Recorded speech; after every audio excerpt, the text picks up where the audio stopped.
కాకినాడ రోడ్ల మండలం తోరింగి గ్రామంలో ఎస్సీ ఎస్టీ వెల్ఫేర్ అసోసియేషన్ ఆధ్వర్యంలో త్వరలోనే మెడికల్ క్యాంప్ ఏర్పాటు చేస్తున్నామని సంఘం అధ్యక్షులు చీకుమూరి కొండలరావు తెలిపారు. కాకినాడ రోడ్ల మండలం Thorangi SC ST welfare association ఆధ్వర్యంలో నెలవారీ సర్వసభ్య సమావేశం తోరంగి గోపికృష్ణ కాలనీలో సంఘం సెక్రటరీ పినిపే బాబులు స్వగృహం వద్ద నిర్వహించారు.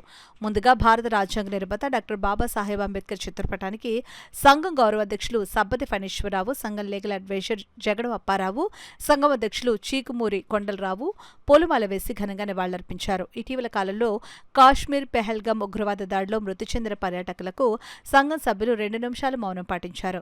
సంఘం సభ్యులు తుమ్మల నోకరాజు సూచించిన పలు తీర్మానాలను సంఘం సభ్యులు ఏకగ్రీవంగా ఆమోదించారు. అనంతరం సంఘానికి విశిష్ట సేవలు అందించిన సంఘం సభ్యులను పినిపే బాబులు దుస్సాలవతో ఘనంగా సత్కరించారు. ఈ కార్యక్రమంలో జగడం శ్రీహరి, బల్లా జేమ్స్, మండవ దైవ సమాధానం, పొలగల శ్రీనుబాబు, ఉండ్ర రాంప్రసాద్, సాగర్, నల్ల రమణ, మాతా మరడియా, బొంతు సత్యనారాయణ, పరవటి శ్రీను, జగన్, దడాల వీరప్రసాద్ తదితరులు పాల్గొన్నారు.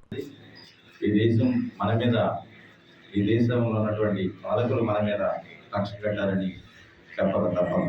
ఎందుకంటే ఏ రూపంలో చూసినా ఒక రకమైన అంబేద్కర్ లేకపోతే మేము లేము, అంబేద్కర్ లేకపోతే నేనే ఈ దేశానికి ఇది కాలేను అది కాదని చెప్పినటువంటి వ్యక్తులే సాపు కింద నీళ్ళు ఆయన రాసిన రాజ్యాంగాన్ని 2014లోనే పక్కన పడేయడం జరిగింది.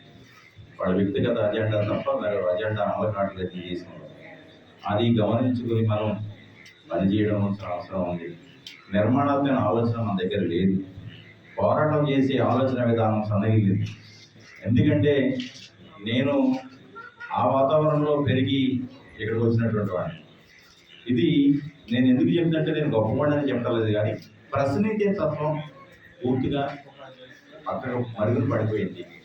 వ్యక్తిగత స్వార్థం మనసులో ఎంటర్ అయిందని నేను నా వ్యక్తిగత అభిప్రాయాన్ని చెప్తున్నాను. అందరి అభిప్రాయాన్ని చెప్తాను, నా అభిప్రాయం. అందుకోసమే మనం ఇంకా మరి స్వతంత్రం వచ్చి 80 ఏళ్ళైనా 8 సంవత్సరాలైనా ఇంకా వివక్షతకి లోనవుతాము.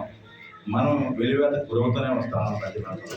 మనం కాకపోయినా ఇవాళ మనం సమాజంలో కొంతమంది అన్నయ్య గాను, లేదా బావగాను, లేకపోతే తమ్ముడు గాను, పెద్ద మనిషి గాను గుర్తించున్నారంటే అది భారత రాజ్యాంగం ఇచ్చినటువంటి రైట్స్ తోటి తప్ప మరొకటి ఏం కాదు.